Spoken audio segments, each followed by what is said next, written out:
165. Firman Allah Subhanahu wa taala tentang orang-orang yang disebut dengan ashabus sabt, orang-orang yang melakukan pelanggaran dari Bani Israel di hari Sabtu, di mana telah kita jelaskan pada pertemuan yang lalu bahwa tatkala maksiat itu telah mereka lakukan, maka manusia di daerah tersebut terbagi menjadi 3 golongan. Yang pertama adalah pelaku maksiat itu sendiri. Ini orang-orang yang melakukan hilah dengan melanggar larangan Allah Subhanahu wa taala, mencari ikan di hari Sabtu. Ini kelompok yang pertama yang terjatuh ke dalam maksiat. Kelompok yang kedua adalah kelompok yang melakukan amar ma'ruf dan nahi mungkar, ya, melarang mereka dari perbuatan mungkar tersebut, mengingatkan mereka bahwa yang mereka lakukan adalah perbuatan yang dimurkai oleh Allah Subhanahu wa taala.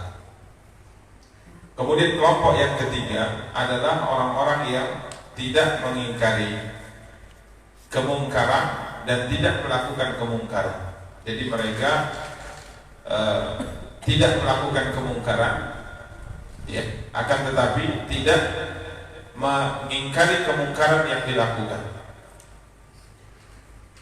Dan Allah Subhanahu wa taala dalam surat Al-A'raf ayat 165 menyebutkan tentang apa yang dialami oleh 2 golongan, yang pertama dan yang kedua, pelaku maksiat.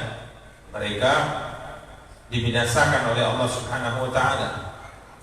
Bahkan Allah Subhanahu wa taala berfirman, wa akhadna alladziina zalamu bi'adzabin ba'isin bima kanu yafsukun.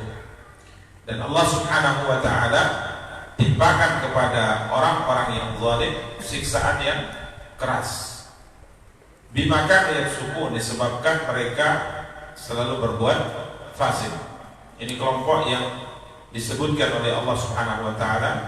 Yang pertama yang jatuh ke dalam maksiat, Allah binasakan mereka, Allah kutuk mereka, Allah laknat mereka, ya, menjadi babi dan kera. Kemudian kelompok yang kedua yang melakukan nahi mungkar, ya, melarang mereka dari perbuatan mungkar, dakwah, menasihati mereka. Maka Allah Subhanahu wa taala menyebutkan anjaynal ladzina yanhauna 'anis su'. Kami selamatkan orang-orang yang melarang orang-orang berbuat jahat. Jadi diselamatkan oleh Allah Subhanahu wa taala. Ini kelompok yang melakukan amar ma'ruf dan nahi mungkar, selamat daripada siksaan, selamat daripada kutukan.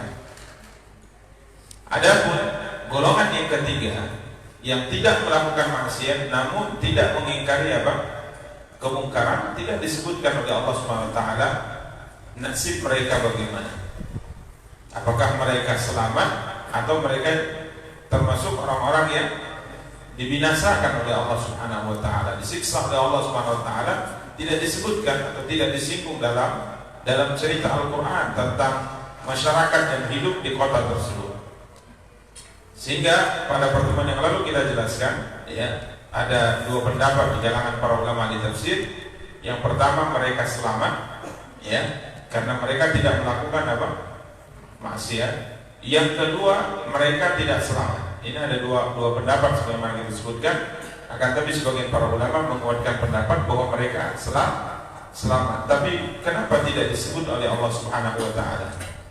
Ya, karena orang-orang yang tidak melakukan amar ma'ruf dan nahi mungkar ini tidak diperhitungkan, ya, tidak memiliki kemuliaan, ya, tidak memiliki kedudukan. Sekalipun mereka selamat, akan tapi mereka tidak disinggung dalam cerita yang difirmankan oleh Allah Subhanahu wa taala tentang mereka. Karena yang disebut selamat adalah anisu, orang-orang yang melarang orang-orang berbuat jahat. Ya, demikian para ikhwan dan akhwat yang dimuliakan dan dirahmati oleh Allah.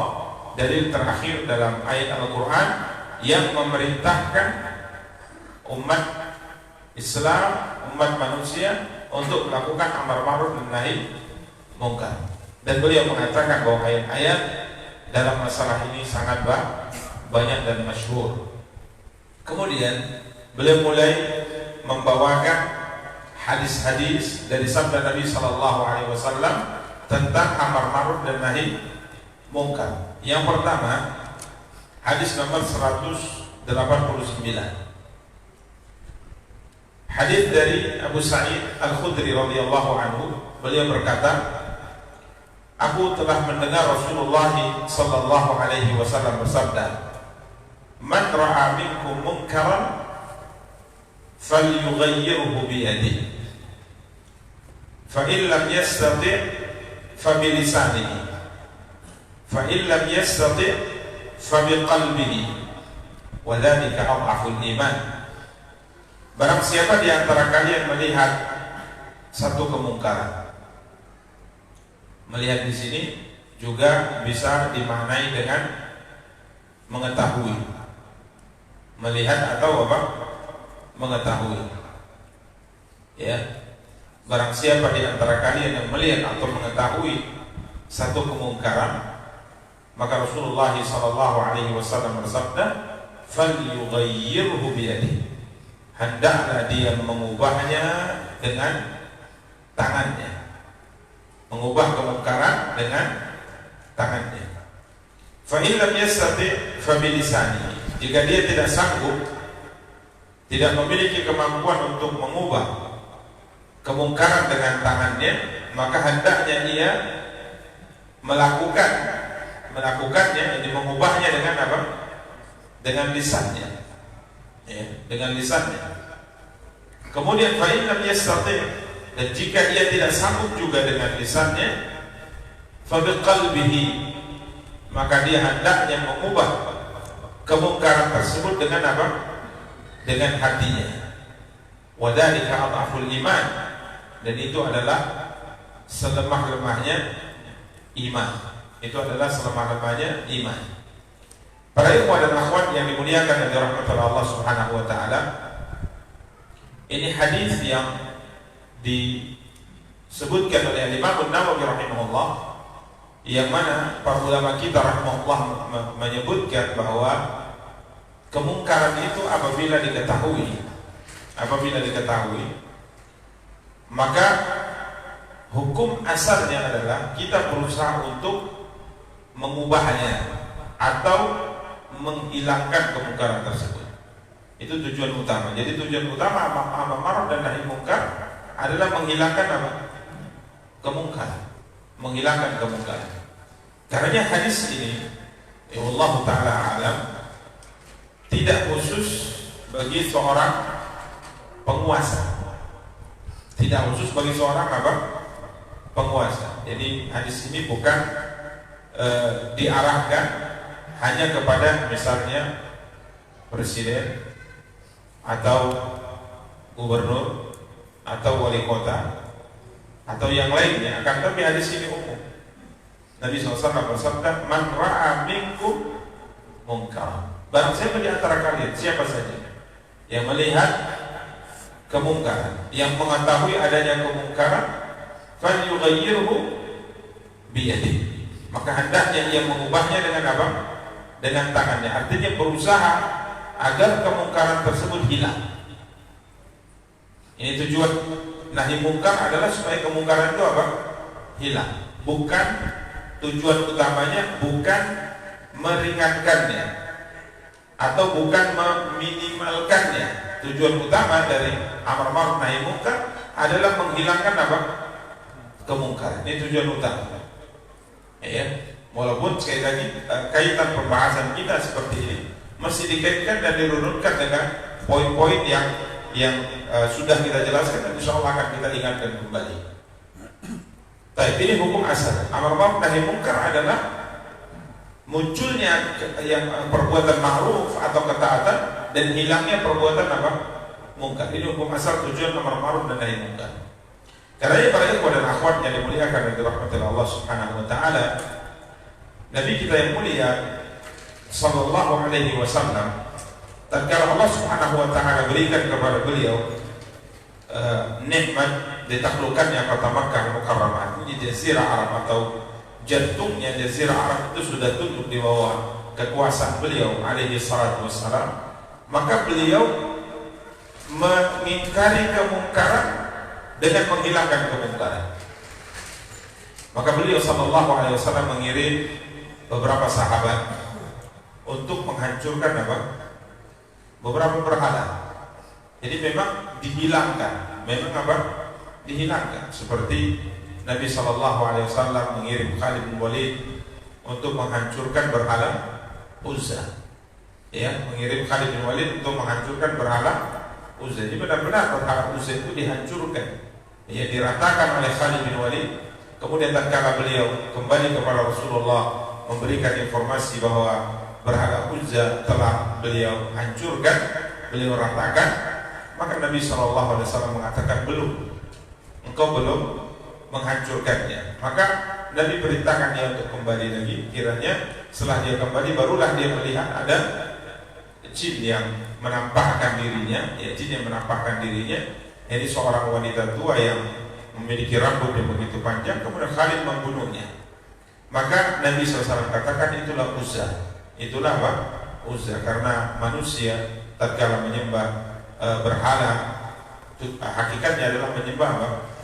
Menyembah jin. Sebagaimana disebutkan oleh Allah Subhanahu wa taala dalam Al-Qur'an, tatkala Allah Subhanahu wa taala bertanya kepada malaikat, "Ahaulani kuntum iyyakum kanu ya'budun?" Apakah mereka dahulu benar-benar menyembah kalian? Maka malaikat mengatakan bahkan ya'buduna al-jin. Akan tapi tatkala mereka menyembah itu, hakikatnya mereka menyembah apa? Menyembah jin atau menyembah syaitan. Jadi dihancurkan atau dihilangkan secara keseluruhan. Ini tujuan amar ma'ruf dan nahi mungkar. Kemudian juga Nabi Musa alaihissalam, sikap beliau tatkala umatnya kala itu tergelincir dengan menyembah apa? Menyembah anak sapi. Ya. Qala fama khatbuka ya Samiri? Qala basurtu bima lam yabsuru bihi faqawadtu qabdatan min athari rasul fanabattuha wa kadhalika sawwalat li nafsi. Kemudian Nabi Musa alaihi salam menyebutkan hukuman Allah Subhanahu wa taala kepada Samiri yang telah menyesatkan Bani Israel sehingga mereka menyembah anak sapi.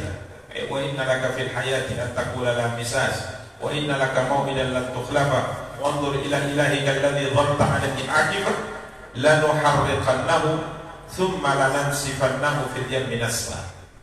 Ya, Nabi Musa alaihissalam mengatakan hukuman Allah SWT kepada Samiri. Ya, hukuman Allah SWT kepada Samiri di dunia dan di akhirat. Kemudian Nabi Musa alaihissalam mengatakan bahwa sesembahan kalian, berhala yang kalian sembah anak sapi ini, la nuharriqannahu, kami akan membakarnya. Kami akan bakar. Ya, dihilangkan kemungkaran itu secara menyeluruh. Kami akan bakar, kemudian setelahnya debunya itu kami akan buang. Ya, debunya kami akan buang ke laut. Ya, ini sebagaimana kita sebutkan bahwa tujuan nahi mungkar adalah menghilangkan apa? Kemungkaran. Karena Nabi SAW sebutkan dalam hadis yang mulia ini, yang pertama, siapa yang melihat kemungkaran atau mengetahui adanya kemungkaran, maka hendaknya dia mengubahnya dengan apa? Tangannya. Ini menghilangkan kemungkaran tersebut. Namun sekali lagi, para ikhwan dan akhwat yang dimuliakan dan dirahmati Allah, sekalipun hadis ini bukan khusus diarahkan kepada pemimpin, diarahkan kepada khalifah misalnya, atau presiden, atau wali kota, gubernur dan yang lainnya dari para pemimpin-pemimpin kaum muslimin. Akan tapi sebagaimana sudah kita pahami bersama bahwa kemungkaran yang bisa dirubah dengan tangan adalah kemungkaran yang memungkinkan untuk dilakukan hal demikian. Artinya sebagaimana pada awal pembahasan dalam bab ini kita sudah sebutkan, di antara ketentuan amar ma'ruf dan nahi mungkar, tatkala kita mengingkari sebuah kemungkaran, jangan sampai kemungkaran yang kita ingkari tersebut menimbulkan kemungkaran yang lebih besar. Ya, jangan sampai kemungkaran yang kita ingkari memunculkan atau menimbulkan kemungkaran yang lebih besar. Kalau kemungkinan menimbulkan kemungkaran yang lebih besar, maka kemungkaran tersebut tidak dianjurkan untuk diingkari saat itu. Ya, Karenanya sekalipun ini hadis umum, akan tapi tetap kita katakan ini semua berkaitan dengan kemampuan. Ya, contoh misalnya walaupun kita tidak penguasa, kita bukan presiden, kita bukan wali kota, dan yang lain-lainnya dari orang-orang yang diberikan kekuasaan di negeri kita, kan tapi tentunya ada orang-orang yang berada di bawah tanggungan kita. Ada orang-orang yang berada di bawah tanggungan kita. Ini seorang pimpinan dalam sebuah lembaga yang membawahi beberapa anggota, maka tentunya di sini dia bisa mengingkari kemungkaran yang terjadi dengan apa? Dengan tangannya. Kita kepala rumah tangga, ya kita memiliki istri, memiliki anak yang hidup di bawah kendali kita dan arahan kita, karena kita adalah kepala rumah tangga, maka tentunya mengingkari kemungkaran di keluarga kita ini bisa kita lakukan dengan apa? Dengan tangan. Kita bisa hilangkan kemungkaran tersebut. Ya, demikian para ikhwan dan akhwat yang dimuliakan oleh Allah. Namun kadang-kadang kita berpikir merubah kemungkaran yang selalu muncul dalam hati kita ini di luar daripada kemampuan kita. Jadi kita melihat kemungkaran yang besar, yang jauh, yang itu sebenarnya mengingkarinya bisa dilakukan oleh orang selain kita dengan tangan. Tapi kita lupa kemungkaran-kemungkaran yang harusnya kita ingkari dengan apa? Dengan tangan kita. Seperti kemungkaran yang terjadi pada keluarga kita, kemungkaran yang terjadi pada anak kita, kemungkaran yang terjadi pada bawahan kita. Ya, demikian para ikhwan dan akhwat yang dimuliakan dan dirahmati oleh Allah Subhanahu wa taala. Jadi sekalipun hadis ini umum perlu diperhatikan, akan tapi semua dilihat pada kemampuan dan jangan sampai kemungkaran tersebut tatkala kita ingkari menimbulkan kemungkaran yang lebih besar. Kemudian Rasulullah sallallahu alaihi wasallam bersabda, "Fa in lam yastati' fa bi lisanihi." Ya, kalau dia tidak mampu mengingkari kemungkaran dengan apa? Dengan tangannya, maka ubahlah kemungkaran tersebut dengan apa? Dengan lisan, nasihat. Ya, arahan, dakwah lisan, ya, atau dengan tulisan, karena tulisan itu adalah ungkapan hati. Ya, ini kalau tidak mampu dengan apa? Dengan tangan. Ya, ini kalau dengan tangan ada beberapa orang yang mampu walaupun dia bukan penguasa, kadang-kadang dia seorang yang dihormati, seorang yang disegani, seorang ulama misalnya yang ucapannya didengar, maka dia mungkin bisa mengingkari dengan apa? Dengan tangan. Ya, apalagi kalau seandainya dia seorang pemimpin. Nabi SAW melihat seorang sahabat, ya, kala itu memakai gelang emas. Memakai apa? Gelang emas. Kemudian Nabi SAW larang langsung, Nabi perintahkan untuk membuangnya. Ya, maka dibuang. Setelah selesai dibuang, ya, apa kata orang-orang? Ambil, jual. Maka dia mengatakan, tidak mungkin saya membuang sesuatu di hadapan Rasulullah, kemudian tatkala beliau pulang, saya ambil. Sahabat yang lain melihat ada orang yang seperti Hudzaifah bin Yaman melihat orang memakai jimat. Ya, memakai apa? Jimat. Ya. Maka langsung dia putuskan jimat tersebut dari tangan orang tadi. Ini punya kemampuan, ya, punya kemampuan mengingkari kemungkaran dengan apa? Dengan tangan, karena dimuliakan, dihormati. Ya. Dan banyak contoh yang dilakukan oleh mereka dalam hal ini. Karena jika saat kita tidak mampu itu, maka kita mengubah kemungkaran tersebut dengan apa? Dengan lisan, dengan nasihat. Ya, sampaikan apa? Nasihat. Dan tentunya nasihat ini mengingkari kemungkaran dengan nasihat juga ada aturannya. Ya, ada adabnya. Pertama, hendaknya disampaikan dengan lemah lembut. Disampaikan dengan lemah lembut. Sehingga para ulama kita rahimahumullah ta'ala tatkala menjelaskan, menasihati dengan lemah lembut, berdakwah dengan lemah lembut, mengubah kemungkaran dengan lisan, dengan lemah lembut. Lihat apa yang Allah Subhanahu wa taala sebutkan tentang Nabi Musa dan Harun. Tatkala Allah Subhanahu wa taala perintahkan mereka menasihati Fir'aun, merubah kemungkaran yang dilakukan oleh Fir'aun dengan lisan mereka, dengan dakwah. Allah berfirman, idhaba ila fir'auna innahu tagha faqul lahu qawlan layyinan la'allahu yatadhakkaru aw yakhsha. Pergilah kalian berdua wahai Musa dan Harun kepada Fir'aun, temui dia dan beri nasihat dia. Kemudian Allah mengatakan, faqul lahu qawlan layyinan. Berbicaralah kalian berdua kepada Fir'aun dengan perkataan yang layyinan, dengan perkataan yang lembut. Ya, jadi ini adabnya. Jadi dakwah mengedepankan kata-kata baik, jangan kata-kata kotor, jangan mencaci, jangan mencela. Ya, nasihat dengan lemah lembut. Kemudian juga sebagian para ulama mengatakan dengan lisan. Ya, kalau seandainya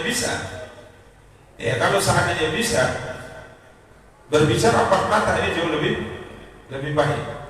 Ya, karena menasihati orang lain di hadapan manusia ini sebenarnya bukan nasihat, akan tapi ini pelecehan. Jadi pegang tangannya dan berikan nasihat secara pribadi. Ya, ini yang hendaknya diperhatikan tatkala kita mengubah kemungkaran dengan lisan. Ya, mengubah kemungkaran dengan lisan. Sehingga Imam Ibnu Katsir rahimahullah tatkala menyebutkan apa yang Allah SWT firmankan dalam surah Taha yang kita bacakan tadi ayat 97, faqul lahu qawlan layyinan, berbicaralah engkau wahai Musa dan Harun kepada Fir'aun dengan perkataan yang lembut. Beliau mengatakan di dalam ayat ini ada pelajaran yang sangat besar. Di dalam ayat ini terdapat pelajaran yang sangat besar. Coba lihat, Musa dan Harun mendakwahi manusia yang paling buruk, manusia yang paling jahat, yakni Fir'aun. Tapi tetap Allah berpesan kepada keduanya untuk memilih kata-kata yang lembut. Sehingga disebutkan oleh sebagian para ulama, panggil dia tidak dengan menyebut namanya, tapi coba panggil dia dengan sebutan sebagai bentuk penghormatan. Kalau orang Arab memanggil orang dalam bentuk menghormati itu dengan memanggil kunyah, dengan memanggilnya dengan kunyahnya, Abu Fulan, Abu Fulan. Disebutkan dalam sebagian penjelasan para ulama, kunyahnya Fir'aun itu Abul Walid, Abul Walid. Maka Fir'aun diperintahkan kalau berdiskusi dengan Fir'aun, menasihati Fir'aun, jangan panggil namanya, tapi panggil kunyahnya. Contoh kita menasihati seorang pejabat misalnya, jangan panggil namanya. Kata orang Jawa apa ya kalau panggil nama? Pantangnya apa? Jangkar. Panggil nama. Yang benar kedudukan kita yang paling mulia di mata Allah adalah yang paling bertakwa. Tapi jangan engkau lupakan kedudukan yang ada pada dirinya yang Allah berikan kepadanya. Ya, jadi contoh kita ketemu ingin menasihati Pak Mata misalnya, menasihati wali kota misalnya, yang panggil namanya bulan, ya. Tapi Pak Wali misalnya, Pak Menteri, ini sebagai bentuk apa? Penghormatan dalam Islam. Ini dianjurkan karena Islam itu mengajarkan kita bertutur kata yang baik, bertutur kata yang baik. Ya, coba lihat Nabi kita yang mulia SAW. Nabi kita yang mulia SAW tatkala beliau berbicara dengan orang-orang kafir Quraisy, atau kembali yang pernah kita singgung dalam perjanjian Hudaybiyah, Nabi berkomunikasi dengan Suhail bin Amr. Nabi berkomunikasi dengan Suhail bin Amr. Beliau tidak panggil Suhail gitu. Tidak. Nabi panggil dia dengan apa? Kunyah. Ya Abu Fulan, ya Abu Fulan. Sampai Suhail bin Amr tatkala berbicara atau disebut Urwah bin Mas'ud sebelumnya berbicara, dia pegang janggut Nabi, dibiarkan saja oleh Rasulullah SAW. Pegang, biarkan. Sampai ada Mughirah bin Syu'bah yang memukul tangannya. Dia katakan, jauhkan tanganmu dari janggut siapa? Rasulullah. Karena bisa salah. Biasa untuk menghormati agar tujuan nasihat itu bisa sampai kepadanya dengan baik. Dan akhirnya tokoh-tokoh yang berdiskusi dengan Nabi SAW ini semuanya, kalau tidak semuanya, mayoritasnya masuk Islam, terkesima dengan perilaku siapa? Rasulullah SAW. Jadi nasihat itu bukan tujuannya untuk menyudutkan, bukan tujuannya untuk menyalahkan, ya, tujuannya agar dia kembali. Karenanya kita pilih cara yang paling baik agar dia bisa kembali kepada kebenaran. Ini ya. Jadi dengan lisan, jadi dengan ucapan yang baik, dengan tutur kata yang santun, jangan maki-maki, jangan merendahkan, apalagi keluar kebun binatang. Keluar kebun binatang tidak layak. Nabi kita yang mulia sallallahu alaihi wasallam bersabda, "Laisal mu'minu bil-ta'an wala bil-la'an." Muslim itu bukanlah seorang manusia yang selalu mencaci, yang selalu mencela, yang selalu melaknat dan selalu berkata dengan kata-kata kotor. Ya. Jadi lisan itu adalah gambaran apa? Hati. Apa yang ada di hatinya itu bisa dilihat dari apa? Lisannya. Jadi kalau ada orang hari-hari dia berkata-kata buruk, mencaci, maki, ya, mencela, mengucapkan kata-kata kotor, maka ketahuilah bahwa hatinya juga seperti itu.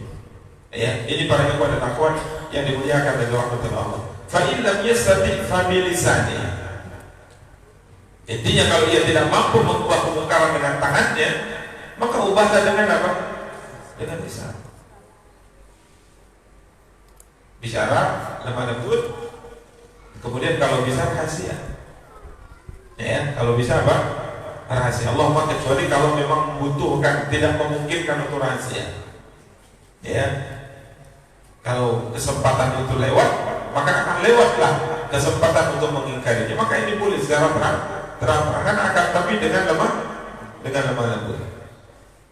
Kemudian, fa'in lam yastati', kalau dengan lisan juga tidak mampu. Kalau dengan lisan juga tidak mampu, kata Rasulullah, fa bi qalbihi, maka ubahlah kemungkaran dengan apa? Dengan hatinya. Wadzalika adhaful iman. Yang ini, yang ketiga ini adalah apa? Selemah-lemahnya iman. Bagaimana mengubah kemungkaran dengan hati? Membencinya. Ini maksudnya, membencinya, dan konsekuensi dari membenci sesuatu meninggalkannya. Ya, jadi kalau kita tidak mampu mengubah dengan tangan, tidak mampu menasihati juga, ya mungkin faktornya banyak. Ya, faktornya banyak. Kita tidak faktor yang menjadikan kita tidak mampu berubah dengan tangan, tidak mampu berubah dengan lisan. Apa faktornya? Kita tidak bahas itu. Akan tapi intinya kalau kamu tidak mampu, maka lakukan yang ketiga. yakni apa? Ubah dengan hati, dengan mengingkarinya. Dan tatkala seorang mengingkari sesuatu, biasanya dia akan tinggal.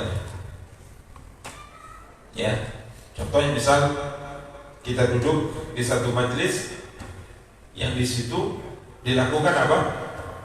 Kemungkaran. Kita tidak bisa berubah dengan tangan, kita tidak bisa menasehati, maka minimal kita ubah dengan apa? Dengan hati. Bagaimana caranya? Kita membencinya. Dan biasanya kalau kita benci, maka kita akan tinggal. Jadi jangan sampai saya benci tapi duduk di situ. Ya, seharusnya benci itu menyebabkan kita melakukan sebuah tindakan meninggalkan tempat tadi. Ya, karena kalau seandainya selalu duduk di situ dan selalu bersama, bahkan kita mungkin yang paling terakhir meninggalkan tempat itu, ini bukan benci, malah ini menunjukkan keridhaan. Ya, demikian para ikhwan dan akhwat yang dimuliakan dan dirahmati oleh Allah Subhanahu wa taala. Dalam sebagian riwayat, tidak ada iman di bawah ini walaupun hanya sebesar zarrah. Artinya mengingkari kemungkaran dengan hati ini yang paling kecil, yang paling lemah. Bukan berarti kalau ada orang yang tidak membenci kemungkaran kemudian dihukumi apa? Dihukumi kafir. Ini tidak seperti ini pembahasannya, karena iman itu ada ucapan, ada perbuatan, kata para ulama. Maka dalam mengingkari kemungkaran, dalam bab mengingkari kemungkaran, maka yang paling tinggi adalah mengingkari dengan tangan. Kalau tidak mampu yang pertengahan, mengingkari dengan lisan. Kalau tidak mampu, mengingkari dengan apa? Dengan hatinya. Dia membenci kemungkaran yang dilakukan dengan menjauhi tempat-tempat kemungkaran dan tidak ikut serta hadir tatkala orang-orang membicarakan kemungkaran. Demikian para ikhwan dan akhwat yang dimuliakan dan dirahmati Allah Subhanahu wa taala. Berikutnya masuk hadis 190 dari Abdullah bin Mas'ud radhiyallahu anhu. Rasulullah sallallahu alaihi wasallam bersabda, "Ma min nabiyyin ba'athahu Allah fi ummatin qabli illa kana lahu min ummatihi hawariyuna wa ashabun ya'khuduna bi sunnatihi wa yaqtaduna bi amrihi." Tidak ada seorang nabi pun yang diutus oleh Allah Subhanahu wa taala pada suatu umat sebelumku melainkan memiliki hawariyun. Hawariyun diterjemahkan dengan sahabat-sahabat yang paling istimewa, yang paling khusus, yang paling dekat. Tidak ada seorang nabi kecuali punya sahabat-sahabat yang khusus tadi. Ya, makanya kita kata Nabi Isa punya apa? Hawari. Disebut oleh Allah SWT dalam Al-Quran. Ya. Kemudian Nabi SAW juga punya siapa? Hawari. Termasuk hawari Rasulullah adalah Az-Zubair bin Awwam. Nabi bersabda, semua Nabi punya hawari dan hawariku adalah Az-Zubair bin Awwam. Kemudian setiap Nabi punya ashab. Berarti hawari ini adalah yang lebih khusus. Sahabat Nabi tadi yang lebih khusus. Jadi beliau punya hawari, setiap Nabi punya hawari dan punya sahabat. Jadi tidak semua sahabat itu hawari, tapi semua hawari pasti sahabat. Kemudian beliau mengatakan mereka-mereka ini yang hawari dan para sahabat setiap Nabi, termasuk beliau alaihi salatu wassalam, ya'khuduna bi sunnati. Mereka mengambil sunnahnya dan mengikuti apa? Perintahnya. Jadi para sahabat itu, para sahabat setiap Nabi, para hawari setiap Nabi mengamalkan sunnah Nabinya dan mengikuti apa? Perintahnya. Karena kalau ditanya dari umat kita, umat Islam, siapakah orang yang paling besar pengamalannya terhadap sunnah dan yang paling kuat mengikuti perintah Nabi-Nya, Nabi kita Muhammad SAW? Maka jawabannya siapa? Sahabat. Ya, jawabannya sahabat. Kemudian Rasulullah SAW bersabda, "Summa innaha takhlufu min ba'dihim khulufun yaquluna ma la yaf'alun wa yaf'aluna ma la yu'marun." Kemudian setelah mereka akan hadir beberapa penerus generasi setelahnya, yang mana mereka mengatakan apa yang tidak mereka lakukan dan melakukan apa yang tidak diperintahkan. Melakukan yaquluna ma la yaf'alun, mengatakan sesuatu yang tidak mereka amalkan. Munafik berarti. Ya, karena apa yang mereka ucapkan tidak sesuai dengan apa? Perbuatannya. Kemudian generasi yang datang setelahnya ini yaf'aluna ma la yu'marun, melakukan apa yang tidak diberitakan. Berarti menyelisih apa? Sunnah Nabi SAW. Menyelisih syariat Rasulullah SAW. Apa yang diperintahkan ditinggalkan, apa yang dilarang dikerjakan. Maka Rasulullah SAW bersabda, ini kemungkaran yang mereka lakukan. Nabi bersabda, "Faman jahadahu fi yadihi fa huwa mu'min." Siapa yang melawan mereka dengan tangan ini, mengingkari kemungkaran mereka, merubahnya dengan apa? Tangan, maka dia beriman. Barang siapa yang melawan mereka, mengubahnya dengan hatinya, maka dia beriman. Barang siapa yang mengubahnya dengan lisannya, maka dia beriman. Jadi subhanallah, generasi setelahnya banyak terjadi penyelisihan dalam syariat. Sholat ditinggalkan, puasa ditinggalkan, tidak dikerjakan, ya. Kemudian khamar diminum, zina dilakukan, mencuri, berkhianat, banyak sekali kemungkaran. Maka Nabi mengatakan, yang melawan mereka dengan tangannya, artinya mengingkari kemungkaran dengan apa? Tangannya, dia pasti beriman. Kemudian yang melawan dengan lisannya, dia beriman, dan melawan dengan hatinya, dia beriman. Kemudian Nabi Rasulullah sallallahu alaihi wasallam bersabda, "Wa laisa wara'a dzalika minal iman habbatu khardalin." Maka setelah itu tidak ada iman meskipun seberat biji sawi. Jadi minimal kita sebutkan sama seperti hadis yang pertama tadi, minimal melawan kemungkaran dengan apa? Dengan hati. Dengan apa? Membenci. Jadi kalau sudah tidak lagi membenci kemungkaran, ini bahaya. Karena yang satu faedah disebutkan para ulama, terjadinya kemungkaran itu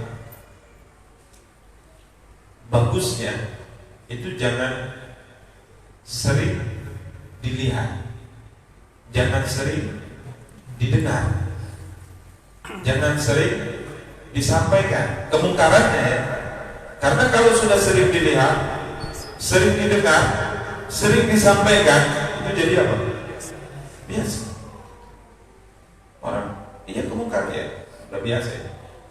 Tatkala para ulama menyebutkan, saya teringat dengan apa yang terjadi di beberapa negara Islam dari penindasan, dari pembunuhan, seperti yang terjadi di mana? Di Palestina. Semoga Allah SWT menyelamatkan saudara-saudara kita di sana, memberikan kemenangan kepada mereka.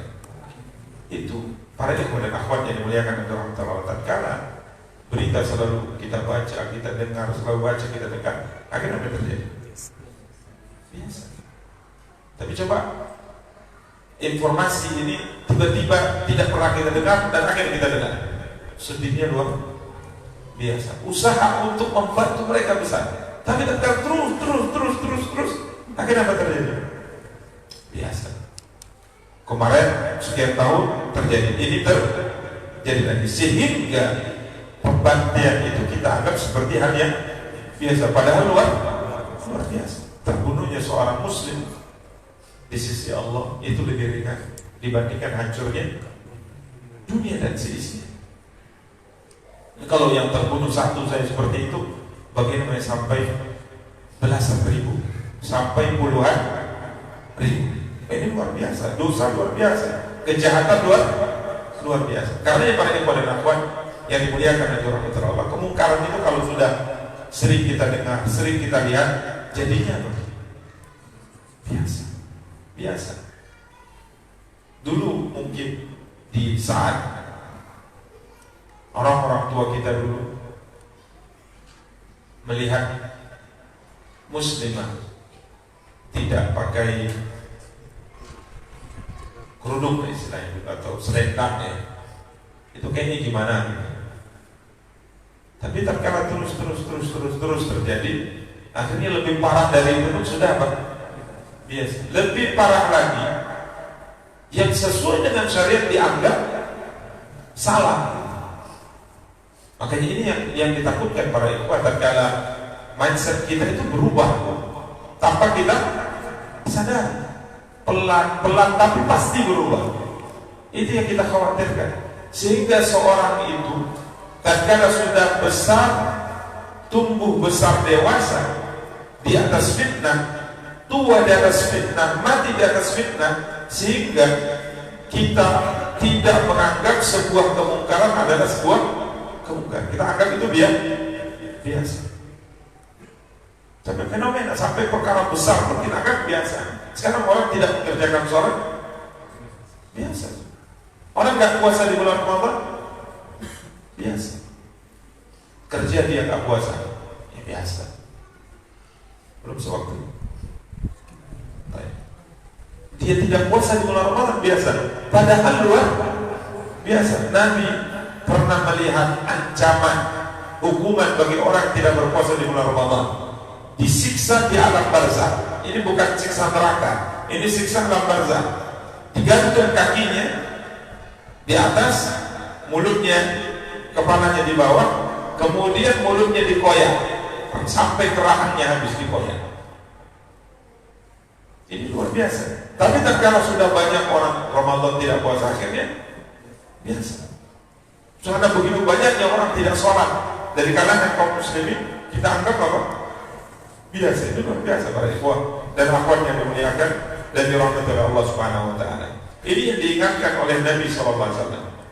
Ya, bagaimana tatkala kita tumbuh besar dewasa di atas fitnah, tua di atas fitnah, mati di atas fitnah, sehingga kita tidak melihat sebuah kemungkaran adalah kemungkaran. Kita anggap itu biasa. Karenanya amar ma'ruf dan nahi mungkar ini merupakan salah satu di antara tiang agama, fondasi agama kita.